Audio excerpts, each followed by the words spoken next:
दोस्तों, एक सवाल हमेशा से हमारे दिमाग में घूमता रहा है। क्या वाकई इंसान ही इस पूरे ब्रह्मांड में अकेली बुद्धिमान सभ्यता है, या कहीं ना कहीं हमारे जैसे सोचने समझने वाले जीव और भी मौजूद हैं?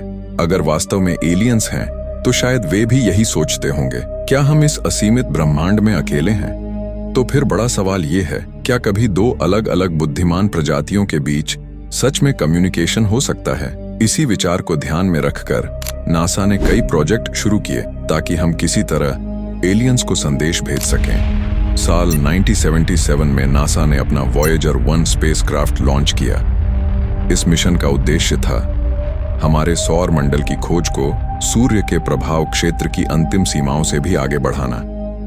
वॉयेजर मिशन इंसान का पहला इंटरस्टेलर मिशन था।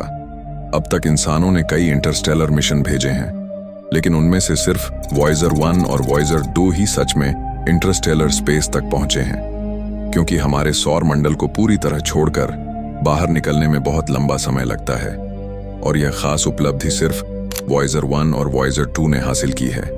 इन दोनों वॉयेजर्स ने सौर मंडल की एक ऐतिहासिक यात्रा की, जिसकी वजह से हमें जुपिटर, सैटर्न, यूरेनस और नेपट्यून जैसे ग्रहों की शानदार और नजदीकी तस्वीरें देखने को मिली। आज तक वॉयेजर 2 ही एकमात्र स्पेसक्राफ्ट है जो यूरेनस और नेपट्यून के पास से गुजरा है। वहीं वॉयेजर 1 तो धरती से इतना दूर निकल चुका है कि यह अब आधिकारिक रूप से मानव द्वारा बनाया गया सबसे दूर पहुंचने वाला ऑब्जेक्ट है। अप्रैल 2025 तक यह धरती से लगभग 25.16 अरब किलोमीटर की दूरी पर पहुंच चुका है। लेकिन वॉयेजर्स की असली दिलचस्पी सिर्फ उनकी दूरी या उनकी तस्वीरें नहीं हैं, बल्कि वो संदेश हैं जो ये दोनों अपने साथ लेकर जा रहे हैं। इनके भीतर एलियंस के लिए ढेर सारे संदेश मौजूद हैं, ऐसे संदेश जिन्हें नासा ने इस उम्मीद से भेजा कि अगर कभी ब्रह्मांड में हमारी मुलाकात किसी बुद्धिमान सभ्यता से हो, तो इन संदेशों के जरिए हम उन्हें अपने बारे में, हमारी सभ्यता, हमारी संस्कृति और हमारी धरती की कहानी बता सकें। तो आखिर क्या छिपा है इन गोल्डन रिकॉर्ड्स में? क्या है वो संदेश जो इंसानियत की तरफ से एलियंस के लिए भेजे गए? आइए जानते हैं वॉयेजर मिशन की पूरी कहानी आज के इस वीडियो में। दोस्तों, हमारी कहानी शुरू होती है साल 1965 से। नासा में काम कर रहे एक इंजीनियर ने यह पाया कि हमारे सौर मंडल के आखिरी 4 बड़े ग्रह जुपिटर, सैटर्न, यूरेनस और नेपट्यून 70 के दशक के अंत में एक बेहद दुर्लभ जियोमेट्रिकल अलाइनमेंट में आने वाले हैं। यह कोई साधारण घटना नहीं थी, क्योंकि ऐसा खगोलीय संयोग सिर्फ हर 175 साल में एक बार होता है। इस अरेंजमेंट की सबसे बड़ी खासियत यह थी कि किसी स्पेसक्राफ्ट को इस तरह भेजा जा सकता था कि वह इन चारों ग्रहों के गुरुत्वाकर्षण बल का उपयोग करके एक एक कर सभी ग्रहों के पास से गुजर जाए। इससे समय भी कम लगेगा और ईंधन की खपत भी बहुत घट जाएगी। इस तकनीक को कहा जाता है ग्रेविटी असिस्ट, यानी किसी विशाल ग्रह के गुरुत्वाकर्षण का इस्तेमाल करके अपनी स्पीड और दिशा बदल लेना। इसी विचार पर आधारित था नासा का ऐतिहासिक मिशन वॉयेजर 1 और वॉयेजर 2। दोनों स्पेसक्राफ्ट्स को 1977 में लॉन्च करने का फैसला लिया गया।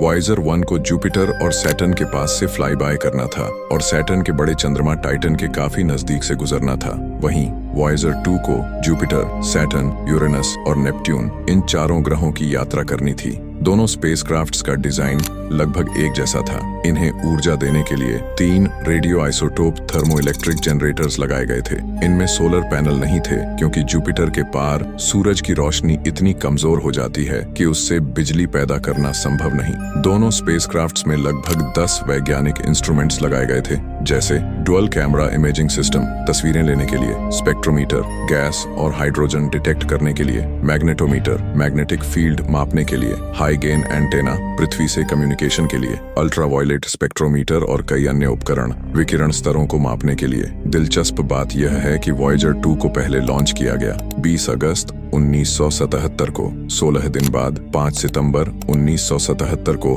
वॉयेजर 1 को कैनेडी स्पेस सेंटर से लॉन्च किया गया। हालांकि लॉन्च क्रम अलग था, लेकिन वॉयेजर 1 का रास्ता छोटा और तेज था, इसीलिए यह सबसे पहले जुपिटर पहुंचा। मार्च 1979 में वॉयेजर 1 ने जुपिटर की बेहतरीन तस्वीरें भेजी। 66 इमेजेस से बना टाइम लैप्स पहली बार इंसानों ने देखा, जिसमें जुपिटर का पूरा रोटेशन कैप्चर हुआ। यही वह समय था जब पता चला कि जुपिटर के भी रिंग्स मौजूद मौजूद हैं जो पहले सिर्फ सैटर्न की विशेषता मानी जाती थी। पहली बार ग्रेट रेड स्पॉट को करीब से हाई रेजोल्यूशन तस्वीरों में कैप्चर किया गया। ग्रेट रेड स्पॉट असल में एक विशाल तूफान है जो बृहस्पति पर कम से कम 350 सालों से लगातार घूम रहा है। इसका आकार इतना बड़ा है कि इसमें आसानी से पृथ्वी जैसे 2 ग्रह समा सकते हैं। वॉयेजर 1 और वॉयेजर 2 दोनों ने मिलकर इस तूफान की संरचना, गति और इसकी गहराई के बारे में पहली बार विस्तृत जानकारी दी। ग्रेट रेड स्पॉट के बारे में हमने इस वीडियो में विस्तार से बताया है, उसका लिंक डिस्क्रिप्शन में दिया गया है, जरूर देखिएगा।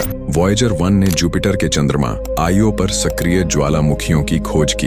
यह पहली बार था जब इंसानों ने किसी और दुनिया पर ज्वालामुखी विस्फोट देखे। उससे पहले हमें लगता था कि जुपिटर के केवल 13 चंद्रमा हैं, लेकिन वॉयेजर मिशन के बाद यह संख्या 16 हो गई। आज हम जानते हैं कि जुपिटर के चारों ओर 95 से अधिक चंद्रमा मौजूद हैं। करीब 1.5 साल बाद 12 नवंबर 1980 को वॉयेजर 1 पहुंचा सैटर्न के पास। यहाँ इसने 3 नए चंद्रमा खोजे, एटलस, प्रोमीथियस और पेंडोरा। उस समय तक सैटर्न के केवल 15 चंद्रमाओं की जानकारी थी, जबकि आज हमें पता है कि इसकी गिनती 146 से भी अधिक हो चुकी है। सैटर्न का सबसे रहस्यमय चंद्रमा है टाइटन। यह धरती के अलावा एकमात्र जगह है जहां तरल अवस्था में झीलें और समुद्र पाए गए हैं। इसी वजह से टाइटन पर आधारित कई साइंस फिक्शन कहानियां और फिल्में बनाई गईं। सैटर्न के बाद दोनों स्पेसक्राफ्ट्स ने अलग अलग दिशा ली। वॉयेजर 2 ने यात्रा जारी रखी और पहुंचा यूरेनस साल 1986 में और फिर नेपट्यून साल 1989 में। यह अब तक का पहला और अकेला मानव निर्मित यान है जिसने इन दोनों ग्रहों के पास से उड़ान भरी।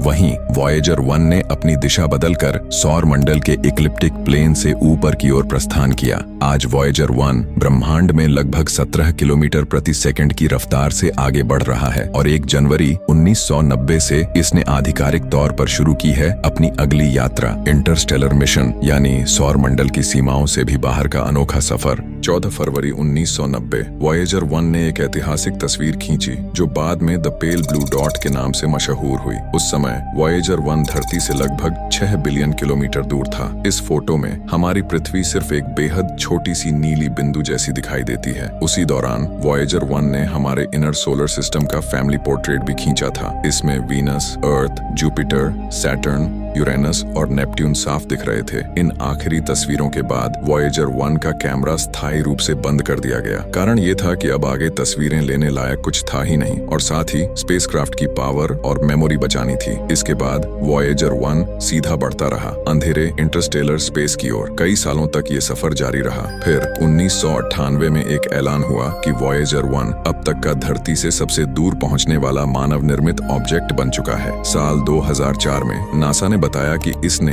टर्मिनेशन शॉक पार कर लिया है। यह वह जगह है जहां सूर्य से आने वाली सोलर विंड अचानक धीमी पड़ जाती है। और फिर आया वो ऐतिहासिक दिन 25 अगस्त 2012। इस दिन वॉयेजर 1 ने हीलियोस्फीयर को पीछे छोड़ते हुए इंटरस्टेलर स्पेस में प्रवेश कर लिया। हीलियोस्फीयर जो सूरज से निकलने वाली सोलर विंड यानी चार्ज्ड पार्टिकल से बना एक विशाल बुलबुला है, पूरे सौर मंडल को ढकता है। यही हमें बाहर से आने वाले खतरनाक इंटरस्टेलर रेडिएशन और कॉस्मिक रेज से सुरक्षा देता है। ये घटना मानव इतिहास में पहली बार थी जब इंसानों द्वारा बनाई कोई वस्तु सौर मंडल की सीमाएं पार कर गई। हालांकि इस उपलब्धि की आधिकारिक पुष्टि तुरंत नहीं हुई। नासा ने लगभग 1 साल तक डाटा को बार बार जांचा और परखा और आखिरकार सितंबर 2013 में आधिकारिक घोषणा की गई कि वॉयेजर 1 इंटरस्टेलर स्पेस में प्रवेश कर चुका है। सोचिए, पृथ्वी से लॉन्च हुई एक मशीन 35 साल से भी ज्यादा सफर करके अंततः हमारी दुनिया से बाहर निकल चुकी थी। एक दिलचस्प सवाल है, हमें कैसे पता चला कि वॉयेजर 1 ने सच में इंटरस्टेलर स्पेस की बाउंड्री पार कर ली? इसका जवाब मिला इसके प्लाज्मा वेव इंस्ट्रूमेंट से। अप्रैल और मई 2013 में वॉयेजर 1 ने एक पावरफुल सोलर इरप्शन रिकॉर्ड की जिससे आसपास के इलेक्ट्रॉन्स वाइब्रेट होने लगे। डेटा के विश्लेषण में रिसर्चर्स ने देखा कि वहां की इलेक्ट्रॉन डेंसिटी अब हीलियोस्फीयर की तुलना में कहीं ज्यादा थी, यानी वॉयेजर 1 अब इंटरस्टेलर स्पेस में प्रवेश कर चुका था। असल में फर्क यही है, हीलियोपॉज के भीतर स्पाइक्स सोलर विंड से बनते हैं, हीलियोपॉज के बाहर मिले स्पाइक्स इंटरस्टेलर मीडियम की वजह से होते हैं। ये सारी जानकारी वॉयेजर 1 ने अपने हाई गेन एंटेना से धरती तक भेजी। डेटा को बैक ट्रैक करने पर पता चला कि स्पेसक्राफ्ट ने बाउंड्री पार की थी 25 अगस्त 2012 को। अब बात करें वॉयेजर 2 की। इसने भी इंटरस्टेलर स्पेस में प्रवेश किया वॉयेजर 1 के 6 साल बाद, यानी 5 नवंबर 2018 को। आज की तारीख तक सिर्फ यही 2 मानव निर्मित स्पेसक्राफ्ट हैं जो इंटरस्टेलर स्पेस तक पहुंच पाए हैं। वॉयेजर 1 और वॉयेजर 2 के साथ भेजे गए हैं इंसानियत के कुछ खास संदेश जो एलियंस के लिए बनाए गए थे। हालांकि इन दोनों मिशनों ने कई रिकॉर्ड तोड़े, लेकिन यह पहली बार नहीं था जब इंसानों ने अंतरिक्ष में संदेश भेजा। इससे पहले पायनियर 10 और पायनियर 11 पर भी संदेश रखे गए थे। असल में वॉयेजर में जो मैसेज भेजे गए उनकी शुरुआत पायनियर मिशन से ही हुई थी। बस फर्क इतना था कि वॉयेजर में उन्हें और आधुनिक तकनीक और ज्यादा डिटेल के साथ भेजा गया। वॉयेजर 1 और 2 के साथ भेजा गया था एक और भी खास संदेश, द गोल्डन रिकॉर्ड। यह 12 इंच का गोल्ड प्लेटेड कॉपर डिस्क था। इसे पुराने जमाने के ग्रामोफोन रिकॉर्ड की तरह डिजाइन किया गया। इसमें केवल आवाजें ही नहीं बल्कि तस्वीरें भी थीं। रिकॉर्ड को 4 हिस्सों में बांटा गया। पहला सीन्स फ्रॉम द अर्थ, 115 तस्वीरें और डायग्राम्स। इनमें गणित, रसायन शास्त्र, डीएनए की स्ट्रक्चर, मानव जीवन, जानवर और हमारी सभ्यता की झलकियां थीं। दूसरा ग्रीटिंग्स फ्रॉम द अर्थ, 55 भाषाओं में रिकॉर्डेड अभिवादन। साथ ही अमेरिकी राष्ट्रपति जिमी कार्टर और संयुक्त राष्ट्र महासचिव कुर्ट वॉल्डहाइम के लिखित संदेश। तीसरा म्यूजिक फ्रॉम द अर्थ, दुनिया भर से चुने गए 28 संगीत ट्रैक। इन्हीं में शामिल था भारत का मशहूर गाना जात कहाँ हो, जिसे सुरश्री केसरबाई केरकर ने गाया था। चौथा साउंड्स ऑफ द अर्थ, हवा, बारिश, पक्षियों, मशीनों और इंसानी गतिविधियों की आवाजें। 1970 के सालों में डिजिटल स्टोरेज संभव नहीं था, इसलिए नासा ने तस्वीरों को पहले स्क्रीन पर दिखाया, कैमरे से रिकॉर्ड किया और फिर उन्हें ऑडियो सिग्नल्स में बदलकर डिस्क पर स्टोर कर दिया। यानी ये सारी तस्वीरें असल में आवाज के रूप में सेव की गईं। अगर कोई एलियन इन्हें देखना चाहे तो उसे यह प्रक्रिया उलटनी होगी, ऑडियो से फिर से इमेज बनानी होगी। रिकॉर्ड के साथ डायग्राम्स भी दिए गए हैं ताकि इसे समझना आसान हो। इस रिकॉर्ड में इंसानियत का सिर्फ अच्छा और उम्मीद से भरा रूप दिखाया गया है। न युद्ध का जिक्र है न हिंसा का। यह संदेश पूरी तरह शांति और आशा का प्रतीक है। कार्ल सेगन ने अपनी किताब मर्मर्स ऑफ अर्थ में लिखा था, यह रिकॉर्ड मानवता का एक आदर्श और आशावादी चेहरा दिखाता है। आज वॉयेजर 1 लगभग 61,000 किलोमीटर प्रति घंटे की रफ्तार से धरती से 25 अरब किलोमीटर दूर इंटरस्टेलर स्पेस में सफर कर रहा है। इसकी पावर धीरे धीरे खत्म हो रही है और आने वाले वर्षों में हमारा संपर्क इससे पूरी तरह टूट जाएगा। लेकिन इसके अंदर रखा गोल्डन रिकॉर्ड अरबों सालों तक अंतरिक्ष में सुरक्षित रह सकता है। कौन जानता है भविष्य में कभी कोई और सभ्यता इसे पाए और हमारी इस छोटी सी झलक से इंसानियत को पहचान सके। उम्मीद है आपको ये वीडियो पसंद आया होगा। अगर आपको जानकारी अच्छी लगी हो तो वीडियो को लाइक और शेयर जरूर करें। ऐसे ही साइंस और टेक्नोलॉजी के बारे में जानने के लिए चैनल को सब्सक्राइब करना न भूलें। तो मिलते हैं अगले वीडियो में, तब तक के लिए धन्यवाद।